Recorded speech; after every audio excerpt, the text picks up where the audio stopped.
Bonjour peuple congolais. Ça dépend à RO Bozali Kolanangaï, Naïne Konabino Christian Bola Biama, membre peuple Mokonzi, peuple souverain, combattant, résistant, révolutionnaire, PNI. PNI et ali politicien non institutionnel. Bande Konangaï toye awa pona koloba makambu ya mboka na biso parce que situation est catastrophique. Donc toza na cadre d'école. Toko démontrer bino.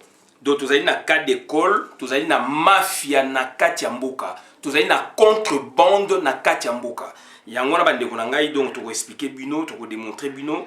Donc makambu place ezali na ndenge makambu oyo balingi ba kotse ya biso na mitu, mais batu mingi bazali ko comprendre était puisque c'est ça la politique malheureusement et que politique aussi batu nyoso ba maîtriser yango te et yango na donc bande konangai ezali passe mingi, ezali mawa mingi, donc situation ezali très critique.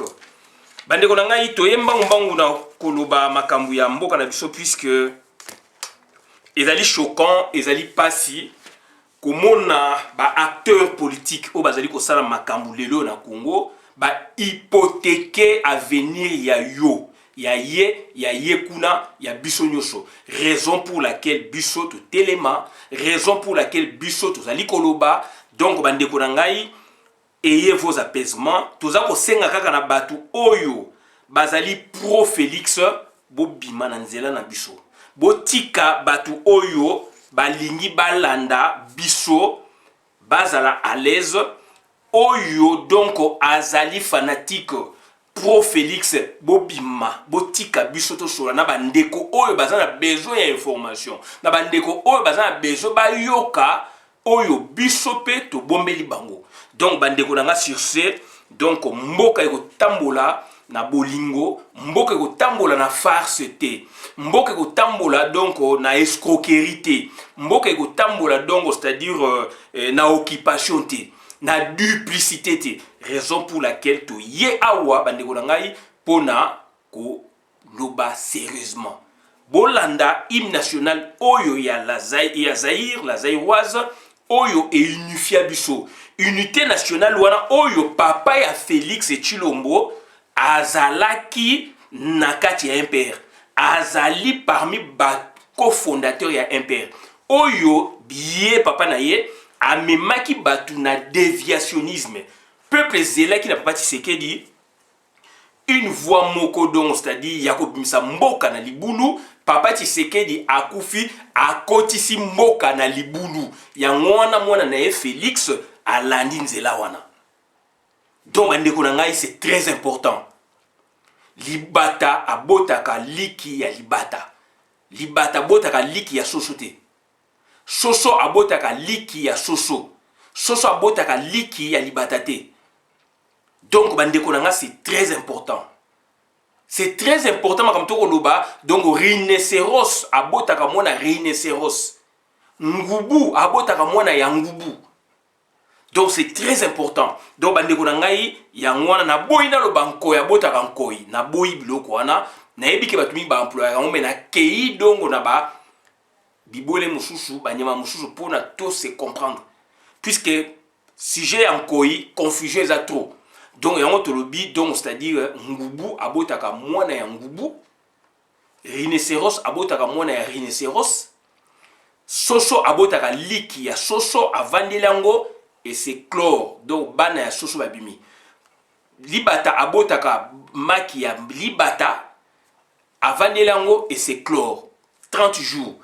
Bana babimi, soso 21 jours, bana babimi. Donc bande konanga c'est très important. Donc to la nananu hymne national o ya la Zaïroise bon to zonga to loba to décortiquer, Merci.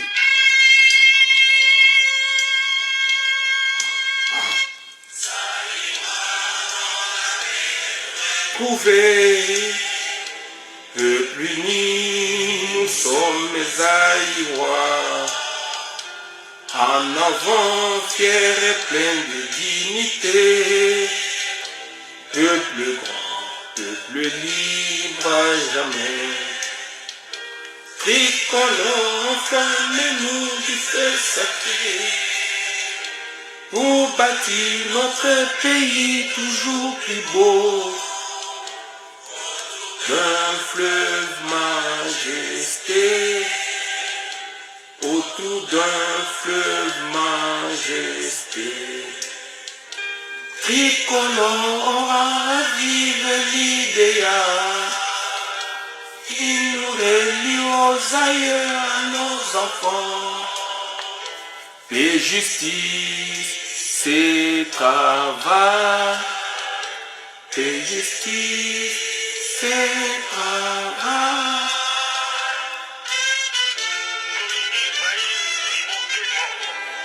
Lisanga moko, tatabo moko, moko, moko. Dans la paix retrouvée, peuple uni, nous sommes aïrois. En avant, fier et plein de dignité, peuple grand, peuple libre à jamais. Tricolore, flamme-nous du feu sacré, pour bâtir notre pays toujours plus beau, autour d'un fleuve majesté, autour d'un fleuve majesté. Tricolore, on va vivre l'idéal, il nous relie aux nos enfants. Et justice, c'est travail. Et justice, c'est travail. Bandeko nanga naza na esengo, bandeko nanga naza na esengo bolingo ya kosolwa na bino, naza na esengo ya komona bino en face na ngai. Tant naza koloba na yebi ke bozali kolanda ngai, nazali ndeko na bino, nazali mwana ya Zaïre, nazali mwana ya ekolo oyo babengi lelo Congo. Donc biso toza ko benga ngo Zaïre puisque c'est la révolution. Bandeko na ngai tozali ko vivre cas d'école. Makamu o Félix asali lelo oyo abanda ko sala ezali suite logique.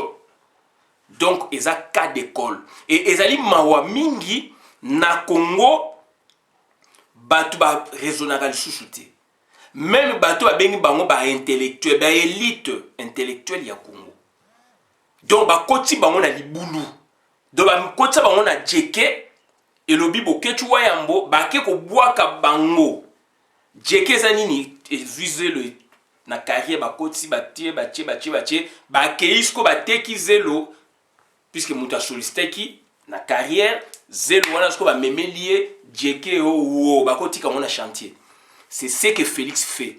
Ndeko na ngai ozali mutabwanya, ndeko na ngo zali congolais.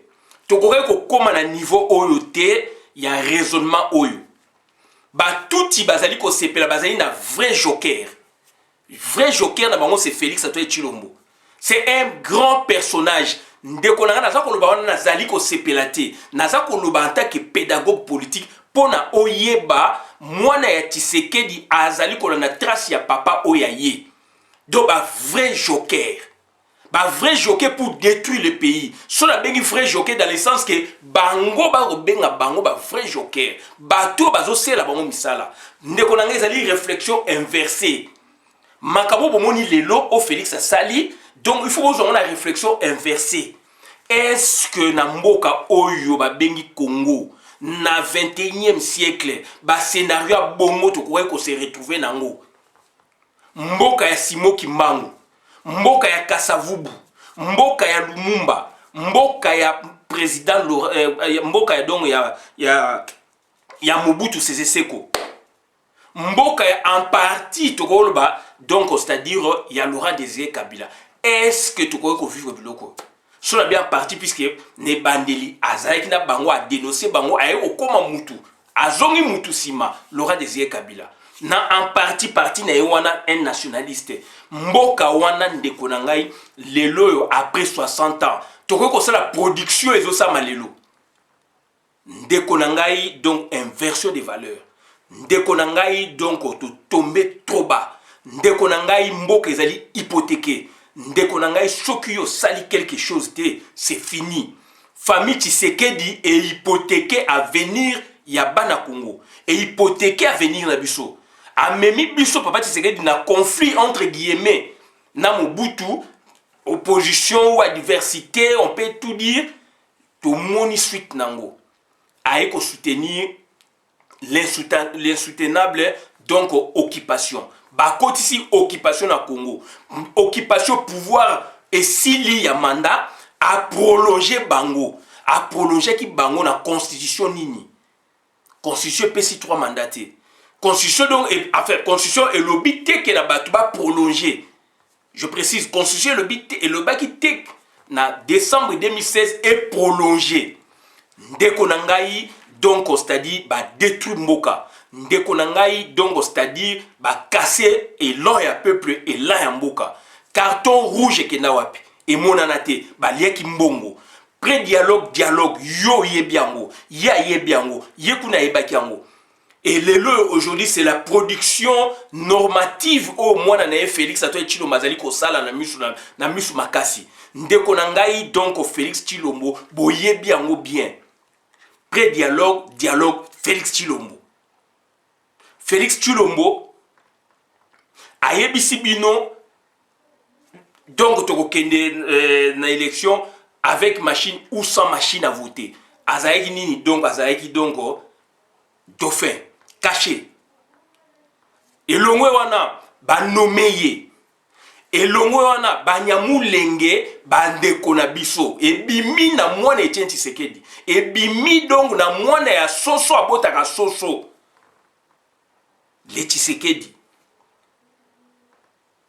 hypothèque ya mboka Congo destruction à Congo confusion au sommet de l'État incompétence notoire mais yo sepeli ndeko yo zokokumisa biloko wana puisque bozali flou puisque bozali ko comprendre te puisque oyo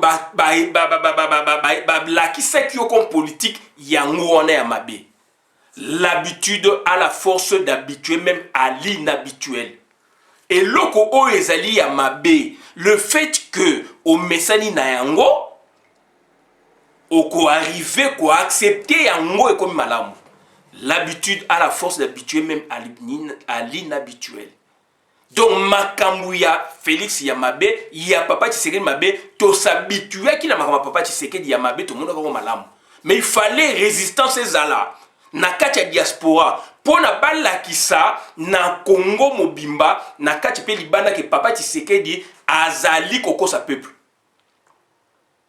cercle bimaka na Belgique bomona ki yango to salaki yango pona ko sanctionner donc comportement politique ya papa Etienne Tshisekedi et nouvelle ère politique bimaki na Congo grâce ou à cause ya cercueil na Belgique boyebi yango Félix Tshisekedi mwana naye bien sûr Tshilombo to benga Tshisekedi puisque azali produit ya soso abotaka soso donc bayeli bino philosophie mususu papa oyaye malade mutazali malade il ne peut jamais agir sur le plan juridique papa Tshisekedi malade baza ko bimisaye to dénoncer yango biso dans l'entretien bazo sa musala ya tout power to yebisa bino bandeko na ngai mboka ezali ya biso nyonso aujourd'hui toza un problème ya minembwe interpellation donc esalami contre Azaria Soubewa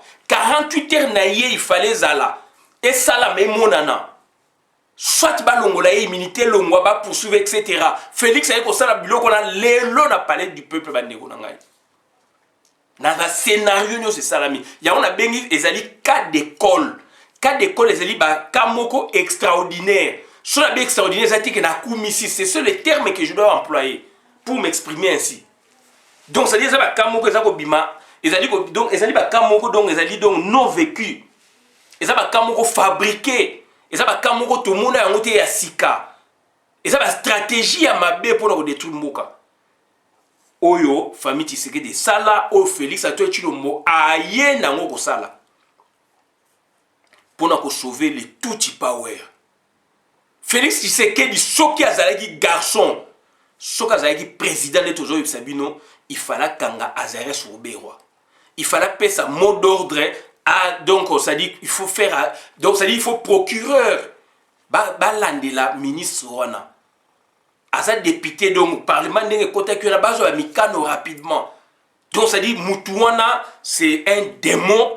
Moutouana, papa na ye mutafula ye, to ye bisabino. Ngai nde kona bino, mwana na bino, koko na bino, na sala ba vidéo. Papa Tshisekedi vivant. Pourquoi Azali Koku Misako encensé Azarias Rouberwa? Ndeko yo monaki te menga na monaki yango. Permettez bo souffrir na lo ba biloko wana. Ba vidéo ezali. Na lo ba ki bo ke ba Félix, il y a 2 mois, 3 mois passés, Félix a kosala makamu mususu, il y a ndengona a kosala makamu belé de sorte que bon mon année Azali kosala makamu malamu pour garantir 2023. Or, associé là-bas, tout y power. Ndeko na ngai, ezali passe, ezali mawa. Biso tozali na libanda, tozali kobunda, tozali na libanda, tozali misu polele, tozali na bekai na misu te. Tozali misu na misu ezali polele, tozali komona makambo lokola eau de source, mai peto pembe. Bino boko mona makambo malamu te na Congo. Yango biso tozali kosala effort po toyebisaka bino mpe makambo o biso tozali komona. Tozali na pays ya démocratie, ya grande démocratie. Tozali komona, tozali ko vivre. Grâce pe ya biso na bino oyo bazali ko travailler pour na mboka Congo, yango bomoni ke minembo elelo yo makama minembo epanzani puisque ezali pression. Azarias Rouberwa tia koma na niveau na loba puisque c'est la pression. C'est la pression populaire. Ndeko na ngai tika ko soutenir Félix Antoine Tshilombo ou Tshisekedi. Nazali ko répéter on nazali ko loba yango. Tika ko soutenir Moutouana, c'est un personnage. Donc bandeko na ngai donc sujet na biso ezali boye. Donc Fati en action du deal à la duplicité. Quête forcée de légitimité. Donc ça dit Félix Nano aza ko sala ba action na ye aza ko agir ba gisement na toza ko mona ngai na yo ezali polele ndeko boni ozo lingo comprendre te politique ezaka bongo te bamboke beleza na Afrique awa eza ko se développer zo kene liboso biso to vandi toza na sur place tozo parler ka na domaine moko ya pouvoir politique d'un président. Félix azali donc couverture ya Kabila. Félix Azali wana alobaki yango bazo diriger mboka à 2 personnes. Bazo diriger yena Kabila. Babenga yango hiérarchie. Forme un gouvernement ezali hiérarchie. Félix ne peut pas dire un mot, ne peut pas concevoir un truc de lui-même. Sous sa propre initiative, non. Il faut qu'il y ait donc concertation. Il faut qu'il y ait consciable de Hippolyte Kanambe. Baza koyo qu'on a pas monter ba nini donc Hippolyte Kanambe azali pepe la zo sepela azana vrai joker na terrain et surtout que bobengi congolais de kona bino donc à diviser dans bino et puisqu'on a opposé bino à diviser bino a comme ko jouer makambu na kati médiane azo panza terrain na ndega mabe s'il vous plaît. Donc ça dit Félix azali donc à côté ba congolais na kati ya Congo yonde kotangi ozali kolinga ko comprendre te mais ozolinga lobo diriger mboka ndeko nanga politique okosala ngonde ngwana. Est-ce que vous allez comprendre que Félix il a été créé par un étranger? Est-ce que vous allez koyeba yango Félix donc ba gisement na ye donc bandeko nangai e bandi wapi et bandi na deal avant pré-deal les alliés. Donc avant deal les alliés il fallait prolonger les Tutsi power, il fallait prolonger donc Hippolyte Kanambe. Biso na grande puissance, biso ba Congolais to tient pression grande puissance et lobby représenté par troisième fois ba créer Félix Antoine Tshilombo. Ba créer siko a comme ko jouer ndeko na ngai. Prestation il y a ba juge, il y a serment ba juge. Donc bandeko na ngai. Mais est-ce que esengele ke za bras de fer? Est-ce que esengele ke za bras de fer? Donc voilà place bazubino, balaxi bino di bras de fer moroboé. Avant cérémonie, babimise bino mukanda. président Assemblée nationale, président Tona Boyi, président Sénat Boyi, pour créer na mitu na bino psychose, pour créer na mitu na bino donc la situation telle que il y a bras de fer, il y a antagonisme. Bras de fer ko sama on a te bras de fer ezali oyo Félix puisque azali garçon mi bengi garçon za na pouvoir, il fallait alongoli ba généraux oyo bazali ba Rwandais na Congo. Voilà bras de fer oyo biso to koyi koyebaka. Bras de fer to lobaka yango me boyo karaté bomoni scénario bobeti maboko. Bras de fer Félix Antoine Tshilombo, il fallait akangisa Kabila. Soka za na pouvoir. Bras de fer ndeko na ngai bimana fanatisme. On a vécu avec donc Mobutu. On a vécu partiellement tant mouvement Laurent Désiré Kabila comme moto. Mboke tambola kandengo oti. Ils ont vécu ba mikolo na biso ba papa na biso na président Kasavubu. Mboke tambola ka boyete. Soto bito bima libana na mboka mususu to komona ba mboke tambola ka boyete. Donc tozana nous donne la jungle, tozana ba scénario. Tozana jungle, tozana ba scénario. Makama minembo ya bino suspension. Il faut donc annulation, il faut ordonnance. Robert Royebisi bino que Félix ayebaki masolo wana. Félix akeya kosibo. Baza ko kosa yo ndeko na misu makasi boye. Balingi ba boto biso mboka na misu makasi boye. Ndeko na ngozo kote la Félix. Abimise loko moko de prestation de serment. Okuna lobake ba ko prêter serment. Okuna ba évoquer l'article ya constitution mabe. Basa ou mabe. Est-ce qu'il y avait lieu ya ko créer antagonisme de loko? Dans l'entretien, on a créé un scénario, donc, c'est-à-dire, on a parlé du peuple Oyo, soi-disant, parlement, responsable du parlement, président et Assemblée nationale à Boyi, président et Sénat à Boyi, yé à yé. C'est pour créer, donc, un événement dans Kata Congo. Pour créer un sketch dans Kata Congo, un théâtre politique dans Kata Congo. Ndeko nangai, ozali koyeba makamwana te. Yo mi bengi obi que yo zali gang, yo zali danger, yo congolais. Ba scénario on a bo comprendre en moté. Félix azali ko c'est la ba Rwandais. Ba Rwandais ba sepela ba joa un vrai joker. Azali ko inventer ma solo. Azali ko inventer ba concept ya mabe pour ko boma Congo. Pour ko zonga Congo na sima. Donc c'est-à-dire ba concept ya mwana, ba américain ba senga na ba tanda e meke pesa biso armée, pesa biso police, to réformer mboka na bino. Ba yoka ina politique kana me pona ko diminuer tension à américain. Balongoli John Numbi, balongoli Bobeti Maboko. Est-ce que la situation na Congo a changé? Est-ce que Félix arrive même à se décider? Est-ce que le pays arrive même à décoller? Ndeko nangai, c'est une flatterie. Bazali ko créer un scénario pour flouer les Américains. Bande qu'on a vu sur les États-Unis d'Amérique, il faut écrire, il faut décortiquer Makamo Félix Sali. Batunyo sur la Congo à travers la République, na Libanda ya Congo et surtout biso nyo sur la Libanda et puis surtout bateau bazan États-Unis d'Amérique. Bola la pongité bande qu'on a il faut bien expliciter le problème. Floutage ezaliwana. Félix a dit que ça la floutage. Azali ko flouer problème.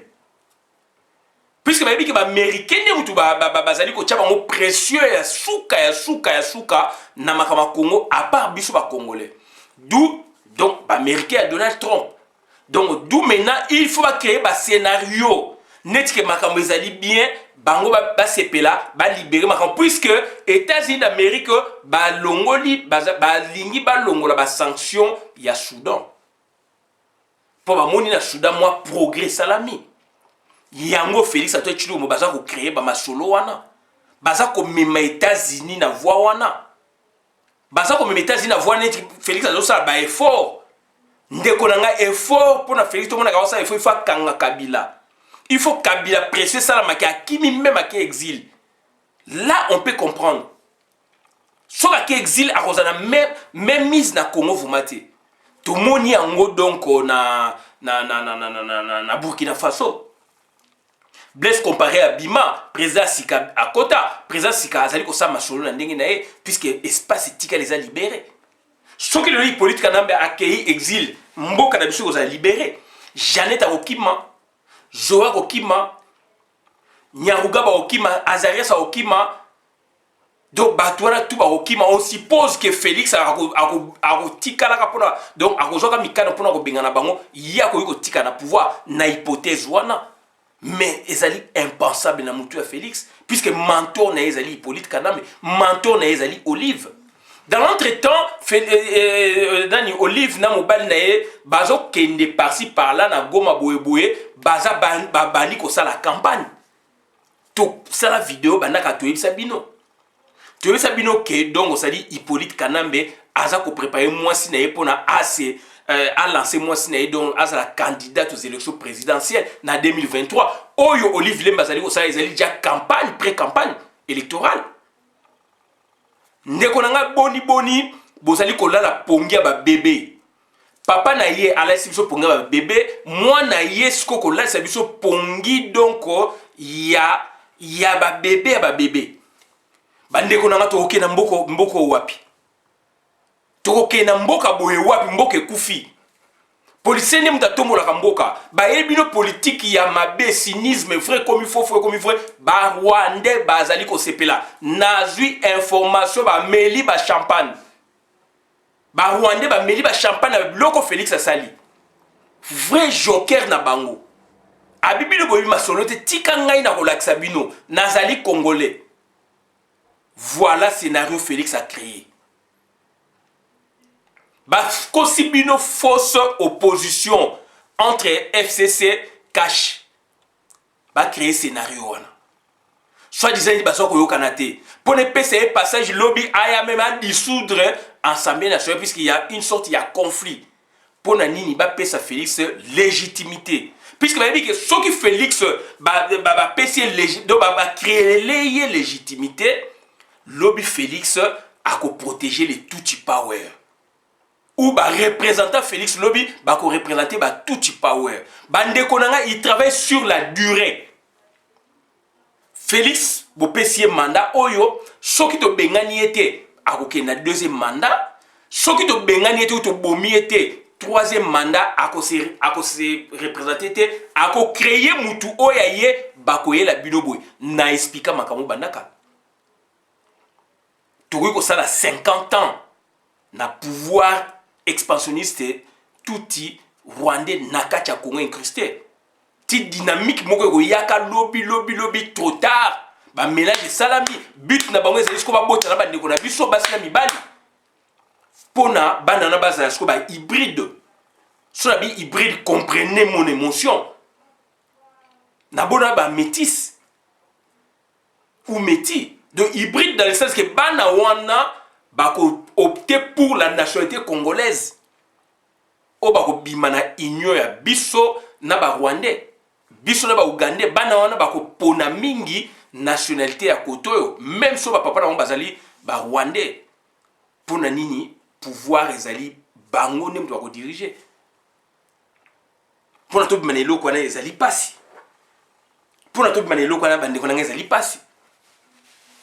Dans l'entretemps, l'assassinat politique est makasi. Dans l'entretemps, l'assassinat politique est makasi. Dans l'entretemps, l'empoisonnement est makasi. Comportement Félix Ndekonanga ezali ko exposer batu ebele na kati ya Congo. Comportement Félix ezali ko exposer batu ebele na kati ya Congo. Mingi bazali ko kufa likola politique wana. Entourage na ebota ndenge basili likola politique ya Félix. Bongo boni yom tozola na politique wana. Ndeko nanga Félix azali modèle T. Azali modèle T ya politique ya Congo. Donc bandeko nanga toza koloba makambo sérieusement. Ba créer bino une fausse opposition, une fausse situation politique, créer de sa propre initiative. Pour na donc appeler n'est-ce pas na ba Tutsi power. A sali bango ma vrai katande tolobaka. A créer il solo. bato ba sepeli naza koloba pona ba magistrat oyo ba nommé bango te pona ba prêter serment. C'est au-delà de ça. Il faut voir au-delà de ça. Ça n'a rien à voir. Ça n'a rien à voir. Prestation serment, comme on dit, opposition à Katia Masola. Ça n'a rien à voir. Il a sauvé donc le Tutsi Power à travers le Tutsi Power.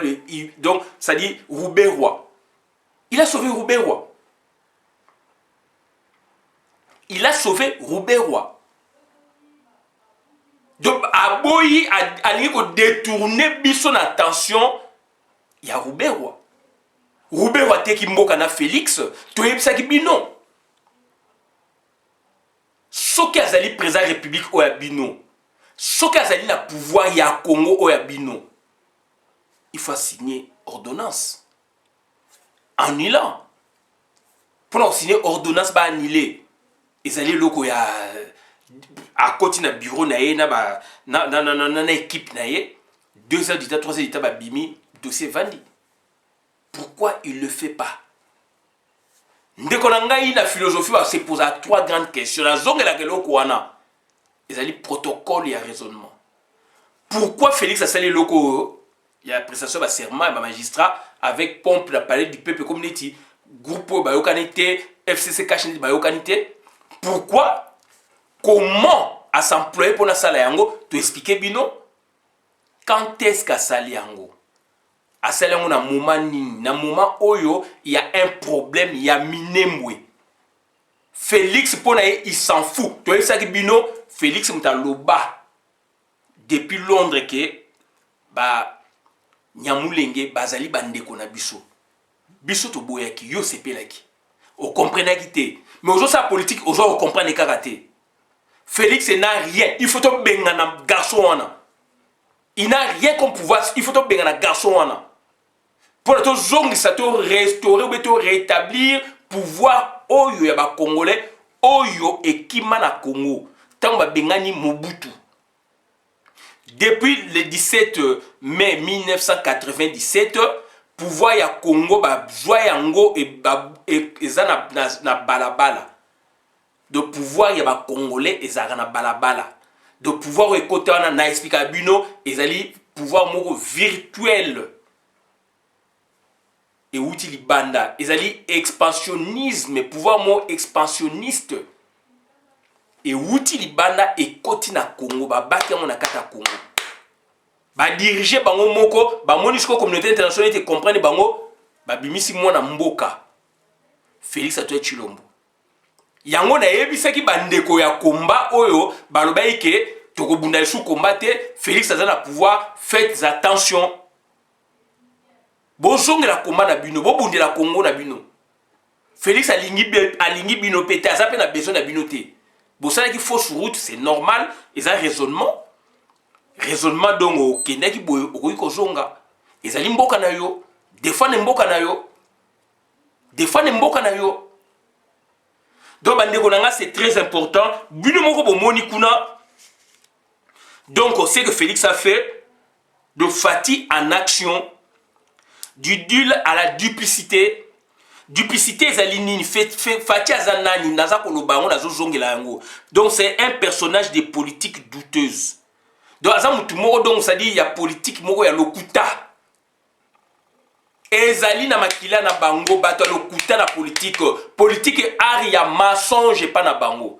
O politique ezali nde pona ko développer ba institution politique ya mboka, ko maintenir yango, ko rétablir yango. Bango politique ezali mensonge. Bazu ba mbongo na ba tina mabenga baso ba mapango na ba États-Unis na ba Belgique partout, aye wana ko créer scénario. Félix Antoine Tshilombo, un monstre politique.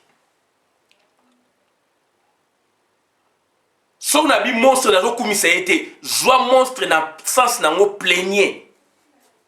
Puisque la Congo, tant on le terme moé, puisque musicien a mis benga monstre, bomoni monstre ce que yo congolais na sens oya yo congolais, na exception oya yo congolais, monstre soit bengi monstre donc pour nous danger non. Donc joie monstre na sens plénier.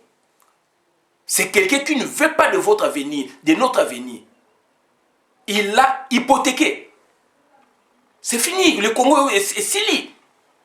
Soto bomi félicité, soto bengani ete to bomi kana mete to bengani ete mboka na biso c'est fini. Mboka na biso c'est fini. Félix à quel âge? Hippolyte Kanambe à quel âge? Félix, donc, il approche la soixantaine. Donc, ça dit, si tu as arrêté, il a encore 20 ans devant nous. 25 ans, tout ça, même 30 ans. À quoi déranger Mboka? Hippolyte Kanambe, il a quel âge? Il a encore 40 ans. Il a pouvoir. Mboka na c'est Koufi. Ba énergie otoza nango lelo yo ngai na yo ndeko na bino bandeko otoza ko bunda soto réussir à monter. Est-ce que bana na biso baza ko landa makamto ko loba jeunesse na lobaka yango? Est-ce que jeunesse congolaise ezali ko landa makam oyo biso tozo loba et surtout toza na poto? Est-ce que bana na biso na poto a balandaka makam biso salaka? Est-ce que ba marche balandaka pe biso? Yango wana esengeli, il faut ko travailler là-dessus. Donc danger donc ezali donc permanent pour na hypothéquer donc hypothéquer donc mboka na biso avenir na biso et c'est fini. C'est fini. C'est fini. Nazo ko bango avec douleur, nazo ko bango na plaisir té, nazo sepela té, nazo ka passe, nazo ka douleur. Comment expliquer batunde ngwana bazala ba monstre? Batunde ngwana ba détruire mboka na biso toza ko mona boye. Batunde ngwana ba hypothéquer avenir ya mboka continent. Nanko batunde ngona basali deal na bango, deal wana ezali donc accord entre deux parties, donc entre deux individus. Ezali makambo ya nation te, ça biloko batumi ba eza convention na bango, ba imposer ngona kata mboka. Pourquoi? Ezali obligation te. Deal wana donc biloko wana il faut to benga na bango bandeko. Soki toza ko hésiter ou bien toza ko traîner pour na ko benga na bango. Parce que ndeko yo non comprendre était, parce que yo kuna ndeko non comprendre était. Qu'est-ce que tu gagnes derrière Félix? Qu'est-ce que vous gagnez derrière Félix? Et comme une concurrence. États-Unis Donald Trump na Joe Biden tant ba ko sala ba biloko neto ko mona wana ba mboka na bango masole vanda. Emmanuel Macron a ta ba sala kina président Songolo Pakala makama mboka na bango vanda. Biso tozana en reconstruction et mboka ba hypothéquer ba bloquer yango bato ba ko quand même ko lia ba ko lia ba nyama oyo to lia kate bato ba ko kufa na nzala na Congo que là ces ali malonga te bo pito ya malonga ezate gouverneur oleke azali gouverneur ville ya Kinshasa atongi ba cimetière donc ba nini bazo préparer bino eza ba cimetière privé na sala ba vidéo. Na sa va vidéo pour la vite pour former peuple nangai. Un gouverneur de la ville a un cimetière en lieu place d'hôpitaux, en lieu place par exemple il y a HLM, en lieu et place par exemple ba route, en lieu place boé. Autant puisque vous savez que l'attribution a été autant à Tongi biloko moko donc public, privé, les cimetières, autant il peut faire des bonnes actions concernant donc la population congolaise, concernant donc c'est-à-dire le social, il y a population congolaise, il y a Kinshasa, il y a province ville de Kinshasa, il peut faire quelque chose. Mais à autres on a bino ba cimetière, puisqu'il y a que cimetière sont au Koufi, beaucoup kunande on a bino donc au caveau $5,000 par tête. Et na Congo ba ba kufa lokwa mbinzo. Na Congo bat bazali ko kufa lokwa mbinzo. Cimetière koto ba bloqué, batike bino na Congo boko kunaka na ba cimetière boy. Et bino tout boza ko yasko wana. Alors que ba cimetière ezali ba chaque département, ba chaque ville. Chaque ville na nga cimetière ezali à 10 mètres. Non, pas 10 mètres, na ba 10 mètres te. Ba à 200 mètres. Ba 250 mètres, 200 mètres. Cimetière ezali wana. Chaque ville a un cimetière nango, ou chaque district ou département a au moins cimetière moko. Mais après c'est dans chaque ville ba cimetière besoin ko fungola ba site sans prévoir ba cimetière, sans prévoir ba école. Kaka bandako ngope ba privé. Ba privé ngope sans donc urbanisation. Mboke kufi. Tokei na kao. Alors que tout ça ba défis, ce sont des défis à relever devant les enjeux. Donc, comment est-ce sur le Conseil des Nations? Tout ça, ma mission. pour rivaliser, n'est-ce pas, pays moussoussou. Pour tous se mesurer na ba ninga moussou ba défi, tout relever ça sous-souté. Toujours tourner dans ma ramena no ya pouvoir politique. Il y a président de la République. Na couverture na Félix Antoine Tshilombo. Le pays est dirigé par Hippolyte Kanambe jusqu'à maintenant. Bazo Okosabino, entourage Nyoswana Félix, ils ont été nommés par Hippolyte Kanambe. Ils ont été nommés par Hippolyte Kanambe. Bazo Okosabino, Makam Nyoswana ezali Hippolyte Kanambe. Donc duplicité ezali nini. Donc duplicité ezali na kati sali bandeko na ngai ezali passe mi ba bani na deal. Deal neto di accord arrangement na bango, il y a deux bateaux ba imposant na mboka. Kanda nini baza nango na peuple congolais. Motema mabe nini baza nango na peuple congolais. Surtout famille Tshisekedi. Motema likundu ya ndenge nini baza nango na peuple congolais. A créé deal na ye et commis ba généraliser ngo. Et tali bisoté. Alors moi na deal a est-ce qu'on a duplicité. Deal pesali duplicité ba kosibino mais si quoi donc a est-ce qu'on a duplicité. De caractère donc d'une personne qui a deux attitudes qui jouent double jeu. Qui fait donc, il fait semblant. Félix fait semblant d'être donc bon. Félix fait semblant d'être compétent. Fait semblant d'être aux côtés du peuple. Alors c'est lui qui détruit même ce peuple-là. Et yo Congolais zo betele maboko. Azako vana ndako nazo sepela. Ba Rwandais bazako sepela lelo ba meli ba champagne toyo ki yango. Ba meli ba champagne. Duplicité. Azako jouer double jeu. Si que double jeu là Félix a devant biso be ba devant banani. Félix c'est un monstre. Na sens pleiner à mot. Nazako donc le bango teke nazo kumisaye. To faire attention. Sémantiquement, sémantiquement. Puisque le Congo, le terme mususu, et ça, bima, biso balolongo boy. Félix, c'est un diable pour toi, malam. C'est un diable. Alingi Congo, t'as alingi peyote. Mais à ça, la double jeu, ils ont bételé ma boko. Andimi, le conseil des ministres, minembo, bakata yango, virtuellement, ce que matérialiser yango. Et mon a effectivement que tout qui basa ma belé na Congo, c'est sous Félix. Yango na zo ba nyusu bozo koloba, makamna bino ko zala bien appuyer ce qui bo confirmer enfin so bo critiquer position na o Félix a sali na Congo. Si quoi un chose comme ça, deuxième scénario en l'espace de moins de 2 semaines, de moins de 1 mois, a créé 2 grands scénarios. Minembo a créé n'importe quoi, bo betele maboko, na terrain kuna, a ce qu'on a parlé du peuple, donc à la quête, il y a légitimité. Puisque le peuple n'a pas sa légitimité, le peuple n'a pas sa légitimité. D'où Azali ko créer un scénario pour na akoma populaire. Et popularité on a pour à vendre en na ba Rwandais. Bande konanga itoza ko kende wapi. Bande konanga tozo kende wapi na za ko lela mai na miso. Quête forcée, azo ça la recherche moko forcée batu ba lingaye. Na ba scénario le lenge wana. Yo peuple congolais, jeunesse congolaise, jeunesse zaïroise. Yonde il faut zaladongo, c'est-à-dire au zaladongo dernier rempart. Yako refuter, yako benga na bloko wana. Yondi mi yango. Ndeko na ngai hypothèque avenir na bino eza hypothéqué. Vie na bino baby. Biso to za ba génération sacrifiée. Papa na ye na ba Mobutu ba lexi biso tangu Yesu mwana na ye aye ko lexi biso tangu dans l'entretien bana ne bazo tanga na poto. Bana na ye bazali bien ba ayibi mbongo azasu ko boko la bana ni malamu. Ba Rwandais siko bazali te ba biso face à face na ba Rwandais.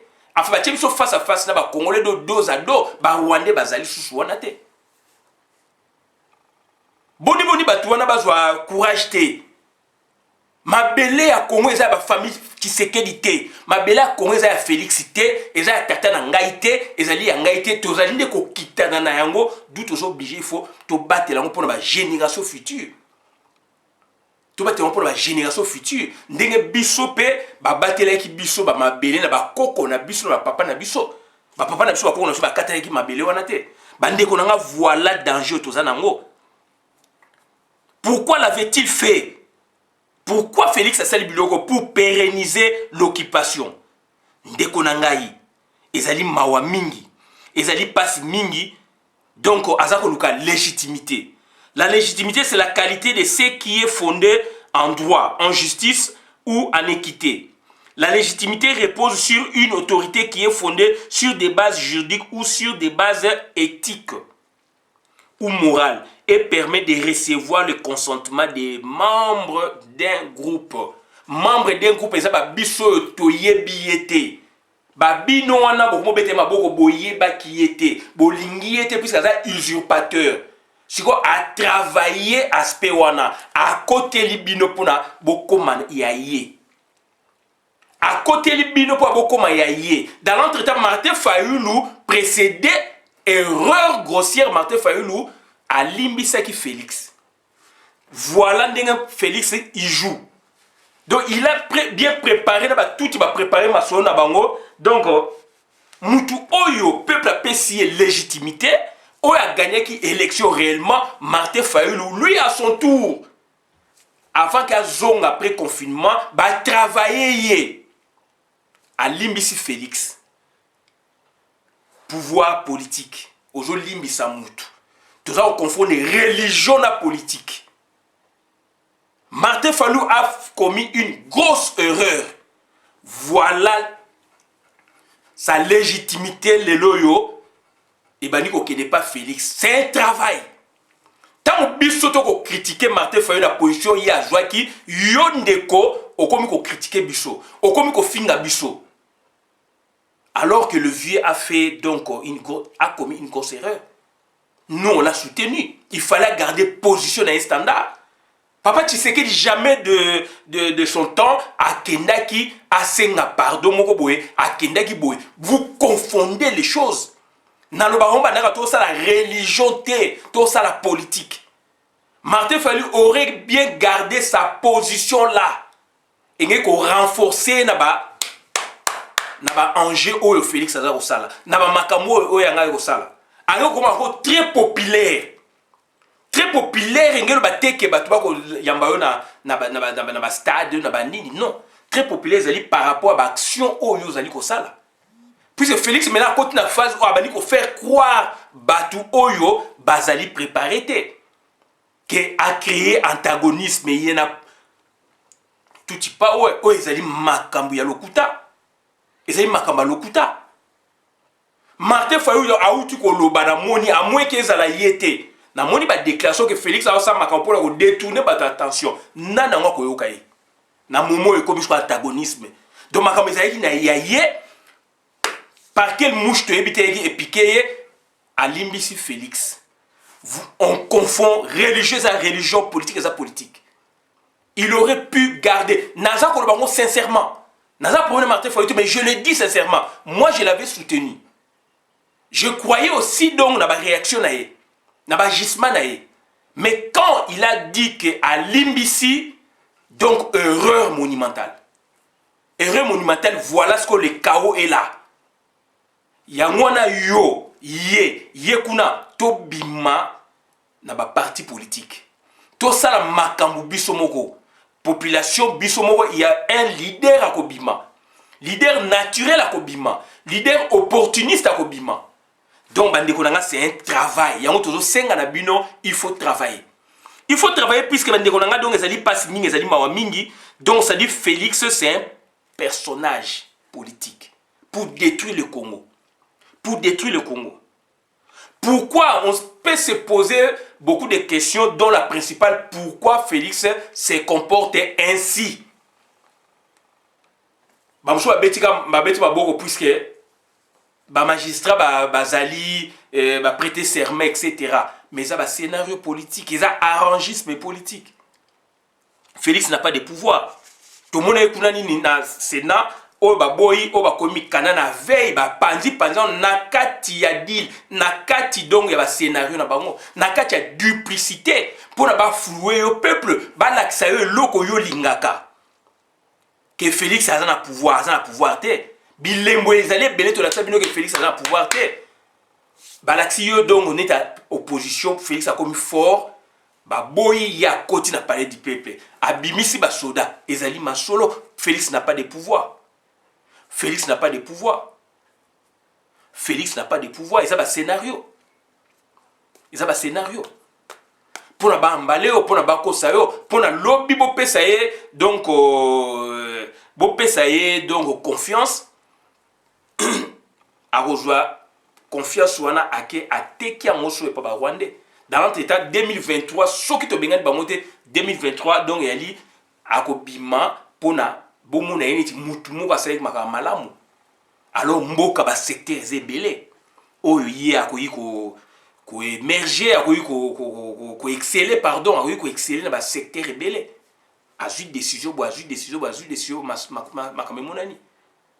Mais alele Hippolyte Kanam laissé tikanga mona yemde na omema peuple wana po ba yebi que yoza mouton olanda ka bango ngaite ngalanda papa na ye na sala que erreur mais na landa chouchouté donc bandeko nanga c'est très important tout moni 2 sénateurs sur 101 sénateurs dont principalement Sami Badibanga na mususu alors Sami Badibanga zali vice-président ya Sénat to yesa Sami Badibanga andima il faut à place wana Hippolyte Kanambe.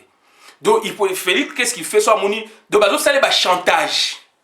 Politique donc bazo sale ba chantage. À un moment Hippolyte Kanambe sauf Félix anga saneti bo Hippolyte Kanambe a lakisie que je peux travailler na mutuboy. Aza paniqué à créer scénario. Bazo sale ba chantage. Ba anga sala boye ba lakisie eloko moko boye donc ekoyi ko casser il y a créé scénario. Donc ça veut dire que vous vivez dans un scénario ti pe mandat et sili et là comme beaucoup monde a pesate changement zapété mais congolais au ligne de mwana congolais ligne ba coquet auto benga ba concurrence congolais ligne donc ba spectacle congolais ligne donc ça y ba théâtre alors que dans le monde oyo ba baza réel ba dépasser ba stade wana. Donc sur 500 députés nationaux, tout le monde est à 50. Donc, sur 62 membres du gouvernement, tout le monde est à 10. Donc, ça va créer le komoko moto propre pour l'accès sous leur propre initiative. Pour l'accès que Félix a commis puissant. Pour l'accès que Félix a neutralisé FCC. Pour l'accès que Félix a vu dynamique mobile. Pour l'accès que Félix soit disant comme les Américains. Lokuta. Tu expliques qui bino. Les Américains ba jisara bomote. Américains ta ba soutenir qui Mobutu pour na balongo la Kasavubu et ça mec qui pam ma solesi. Américains sont bien agir quoi agir malamo. Félix le explique na akena qui na Africom.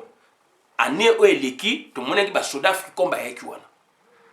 A signé mukanda na département d'État à travers Amer. L'ambassadeur est là. États-Unis peut sa position. Tu as besoin de réforme armée na Congo. Tu as besoin de réforme la police pour pouvoir des place wana. Félix a signé le Moroté. Oh ba américain ba yeki wana, oh ba quitter na terrain, ba on va sécuriser, ba créer rapport de force américain a joué à bongoté. Américain ko jouer américain a ko neutraliser donc Hippolyte Kanam na minute. Na ndenge bango mutu bandima ki Félix azala wana, na ndenge bango pe batendre pe Félix mais to lingi réforme et armée, to lingi réforme et nini. Ba bete que gouvernement, armée na police pouvoir azala wana. Puisque ba dénombrer autant de généraux touti bazali wana ba on simi pouvoir. Alongo le bino John Numbi menacer eza bango ba simi pouvoir. Nyaruga ba uto ko bayango. Moïse Nyaruga ba uto bango mais John Numbi ba so ba longo la ye. Basalier ba chantage. Félix n'a pas de pouvoir. Ndeko nanga ba zozong sa biso toujours sima pourquoi. Donc ndeko nanga ezali mawa mingi. Et dans l'entretemps donc asa nini a sauvé donc Rouberwa. Il fallait immunité parlementaire à Rouberwa Longwa. Rouberwa azali nani? C'est papa ya Rouberwa ne muta matif papa ya Félix nda matif Rouberwa. Donc voilà ba ndeko nanga makamoto yaka ko sabino. Ezali mawa mingi donc ezali passe mingi donc eza cas d'école yango tolobaki yango banger ezali biloko tokoki ko perdre comme tokoki ko gagner donc Congo eza ko perdre makame belé donc tokoki ko perdre aussi minembwe soto fungoli misute tokoki koperdre minembo na lolenge bato oyo bazokumisa Félix na lolenge ndamba bato bazoba oyo bakumisa Félix na Goma bani mais nasepelaki do na population bandeko na biso ya minembo Goma boye batelemaki batamboli bagangi likolo ya ngomba balobi bavideo mpe to relancer yango to panzi yango mpe à travers le monde ekoti mpe na babiro oyo barwandais bakosaka bato. C'est ça donc les rapports de force. C'est ça donc ce qui est donc intéressant par rapport à lobbying na biso. Donc il ne faut pas compter sur Félix. Azali ko laisse biso pongia ba bébé, ya ba bébé ko leka ya papa na ye. Donc bandeko nanga voilà makambo na ye ka koloba yangwana. Donc au-delà de la prestation de serment, il y a quelque chose qui s'est passé. Oyo que peut-être il fallait tout traiter, tout décortiquer na bino. Donc ça dit Fati en action du deal à la duplicité, quête forcée de légitimité. Donc dans l'entretemps, donc ça dit il n'y a pas d'opposition. Opposition est alité. Martin Fayol a ça qui erreur. Erreur grossière. Il y a que ça y est, la religion t'es dans ma mboka. Batu o voter qui est, il fallait zongana à ça sous forme un référendum virtuel même. Ah bon, tu vois quand il bolingi que donc on a limité ça ok, na tout na peuple. Il y a juste décision et mon commerçant a besoin de peuple. Voilà donc au niveau ni to comme dans le Congo. Et aujourd'hui Martin Fayol il a parlé mais bakoyo ka été. Et dans l'entretien, tout le monde victoire, il y a la Mouka, Fati, Boé, cash, bandeko nanga. Est-ce que Bissou a besoin de cash? Est-ce que Bissou a besoin de cash pour que démarrer? Voilà la confusion. Et ce sont des grands intellectuels au Congo. Les Congolais, les intellectuels, donc mboka na biso eza ya kokufa. Yango tozo senga na yo ndeko la Mouka. Tozo senga na ye ndeko telema. So abi la Mouka donc et na confusion ndeko telema. Mboka eza ya biso. Donc voilà, on a eu le bango na suki abona na vidéo madame na compte communauté. Ngai Christian Bolabia mamba peuple mokozi peuple souverain, combattant résistant révolutionnaire PNI et les politiciens non institutionnels. Merci.